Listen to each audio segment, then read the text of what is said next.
풍성한 삶의 기초, 10번째 만남, 하나님의 다스림을 드러내는 세상 경영, 그 중에 두 번째 시간, 정의와 사랑으로 살아가기입니다. 오늘날 우리가 사는 세상은요, 매우 복잡한 제도와 구조, 문화를 가지고 있습니다. 선과 악이 확실하게 구분되지 않고요, 불의한 직장 문화, 폭력적이고 선정적인 영화, 독재 국가 북한, 패권 국가 미국이라는 환경에 둘러싸여 있습니다. 이런 상황에서 어디까지 참아야 하며 어디까지 타협해야 하며 어떤 자세를 취해야 하는가 하는 의문이 듭니다. 각기 다른 기준들이 그 의문을 더 깊게 하는데요. 참으로 우리는 혼란스럽습니다. 이러한 상황에서 그리스도인은 어떻게 해야 할까요? 네. 이 모든 것을 온전하고 균형 있게 이해하기는 힘들겠지만 혼란스러운 세상에서 하나님 나라 백성으로서 또 앞으로 세상을 다스릴 자로서 살아가는 우리는 이 세상을 다스리시는 분의 원리를 따라 살아야 합니다. 성경이 말하는 다스림의 원리, 곧 사랑과 정의를 따라 살아야 한다는 것이죠. 억울한 자들의 피할 요새라고 했는데요. 시편 9편 8절 9절 12절입니다. 그는 정의로 세계를 다스리시며 공정하게 만 백성을 판결하신다. 주님은 억울한 자들이 피할 요새이시며 고난받을 때 피신할 견고한 성이십니다. 살인자에게 보복하시는 분께서는 억울하게 죽어간 사람들을 기억하시며 고난받는 사람의 부르짖음을 모르는 채 하지 않으신다. 이 하나님은 심판을 통해 정의를 세우시는 분입니다. 개인으로부터 시작해서 기업, 다양한 사회 집단, 교회, 종교 권력, 국가, 다국적 기업, 국제기구 등은 모두 하나님의 정의로운 심판 아래에 있습니다.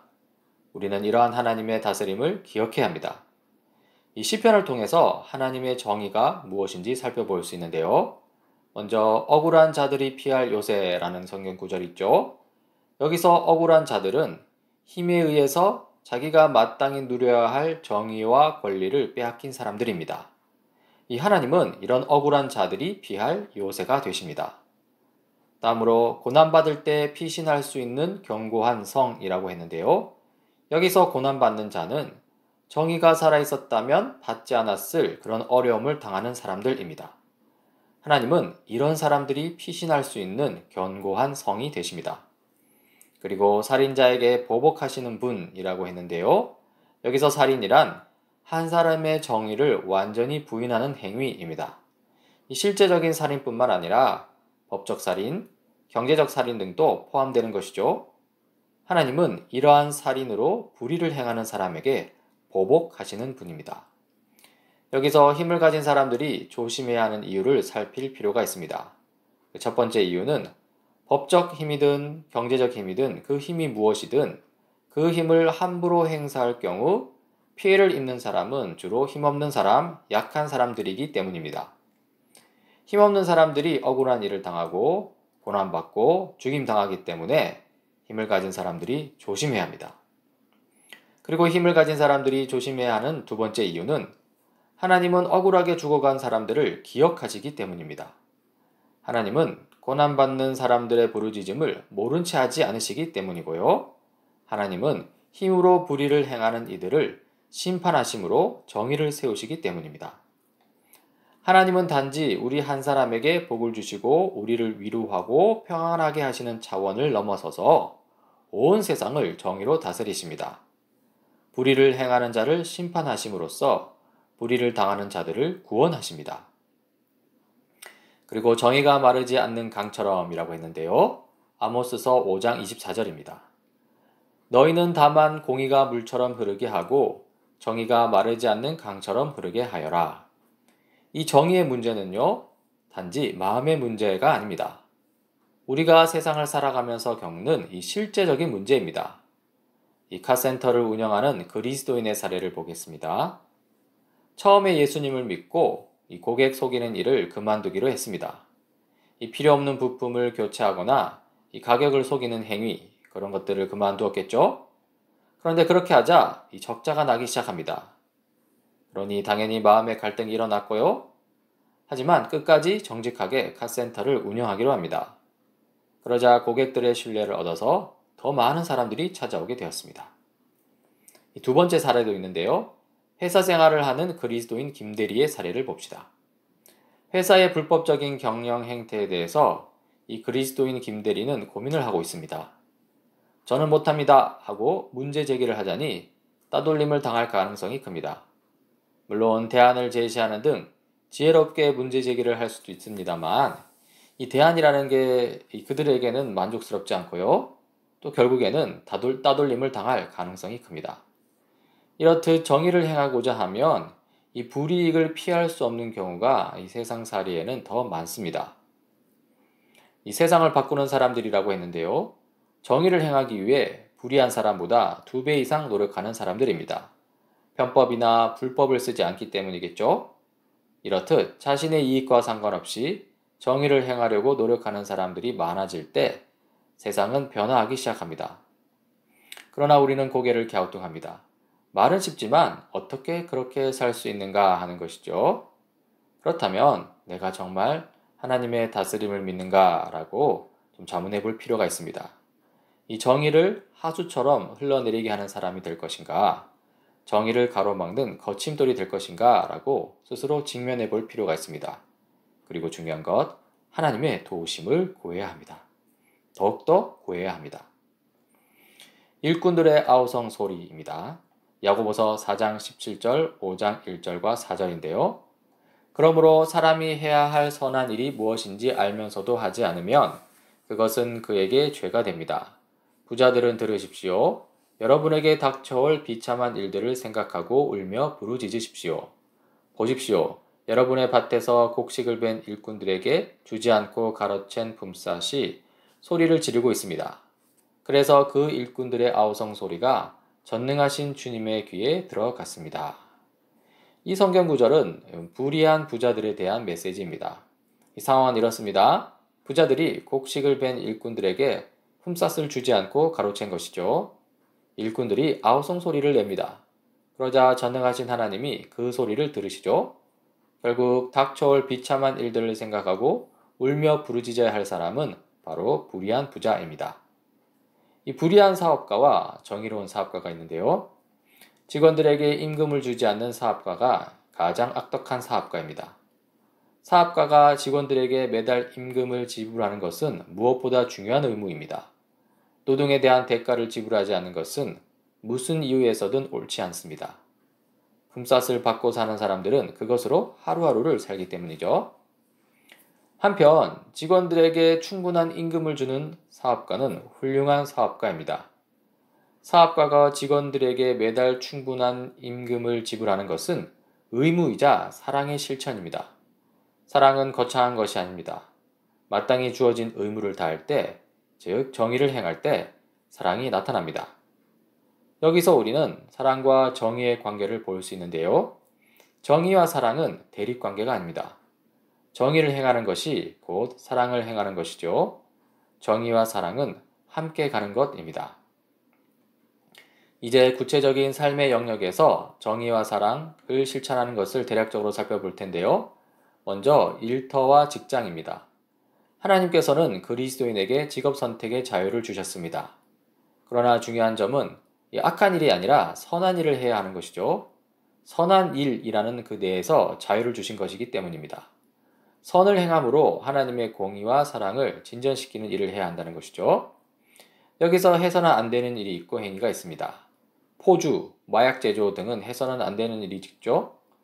직원들의 임금을 제때 주지 않는 사업가, 부자들의 이익을 위해 약자들의 피해를 가중시키는 법을 만드는 국회의원, 부자들 편에 서서 약자들의 억울함을 가중시키는 변호사, 이런 사람들은 해서는 안 될 일을 한 것입니다. 이 일의 원래 의미는요, 이 사랑과 정의의 실천인데요. 직원들의 임금을 제때 주는 사업가, 약자들을 보호하는 법을 만드는 국회의원, 약자들의 억울함을 풀어주는 변호사, 이런 사람들이 바로 정의와 사랑을 실천하는 사람들이죠. 기억해야 할 점이 있습니다.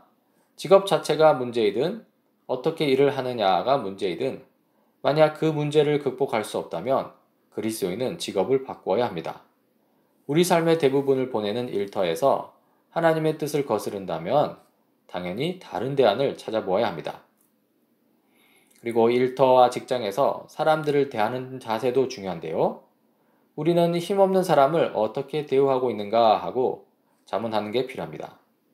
회사에서 청소나 관리를 맡은 사람들을 아랫사람 취급하며 함부로 대하는 것, 부하 직원의 인격을 모욕하는 것, 부하 직원의 업적을 가로채는 것, 부하 직원에게 책임을 미루는 것, 이렇게 해서는 안 됩니다.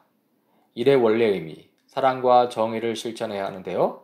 타락한 세상의 관점과는 달리 청소나 관리 일에 대한 이 고유한 가치를 인정하고 감사로 대하는 것이죠.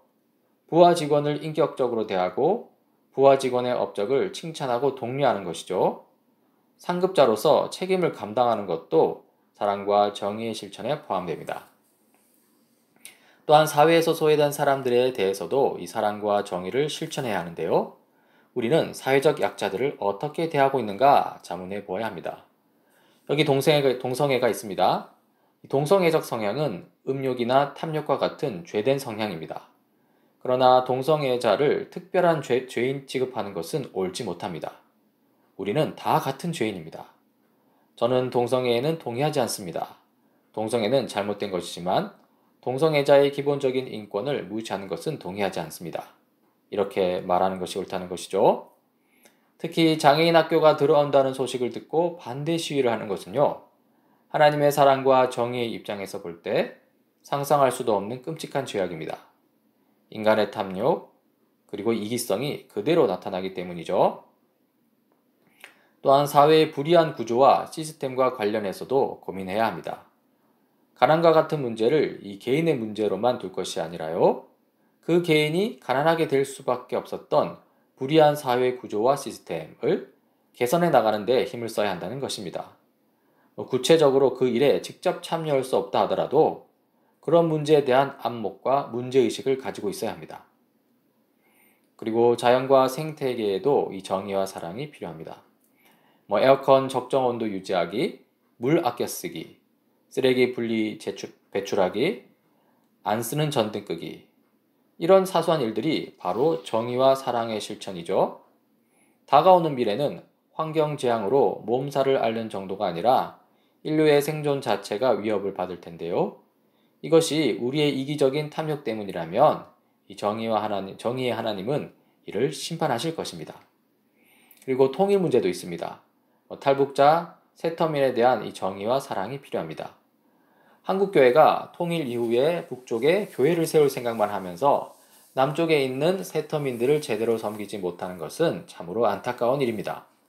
먼저 다가온 이웃인 이 세터민, 중국 등지를 떠돌고 있는 탈북자를 섬기는 일은 하나님의 정의와 사랑을 믿는 한국 성도들에게 매우 중요한 일입니다. 마지막으로 세계적인 불의와 잔인함에 대해서도 우리는 반대해야 합니다. 전쟁, 학대와 착취가 곳곳에서 일어나고 있습니다. 블러드 다이아몬드라는 불리는 이런 사례가 있죠. 아프리카 시에라리온에는 이 다이아몬드가 풍부합니다. 그런데 그 다이아몬드에 대한 이권을 둘러싼 내전으로 수많은 사람들이 희생되어서 이 블러드 다이아몬드라는 말이 나올 정도입니다. 결혼 예물로 주고받는 다이아몬드 반지는 이런 수많은 사람의 죽음으로 만들어진 다이아몬드일 가능성이 많습니다. 이 다이아몬드를 사지 않는 것, 이것도 정의와 사랑을 실천하는 것이 될 수 있습니다. 그러면 다이아몬드를 소비하는 것은 어떨까요? 이것은 여러분의 생각에 맡기겠습니다. 결론입니다. 그리스도인들이 정의와 사랑의 관점으로 세상을 살아가기 시작할 때 어떤 일이 벌어지겠습니까? 사람들이 그리스도인들을 보고 이 사람들이 하나님의 다스림을 정말 믿는구나. 교회에서 자기들끼리 모여서 복받는 것이 아니라 세상을 지으신 하나님과 그분의 정의와 사랑에 정말 관심이 있구나 하는 생각들을 하지 않겠습니까? 성경에서 가르치는 이 하나님의 정의와 사랑으로 이 세상을 살아가려는 사람들이라면 하나님의 다스림을 우리 삶에서 실제적으로 드러내기 위해서 공부하고 토론해야 합니다. 많은 연습과 고민이 필요합니다. 하나님 나라 백성으로서 정의와 사랑으로 살아내는 일에 더 고민하고 더 애쓰는 다니엘 새 시대 교회가 되길 간절히 바랍니다.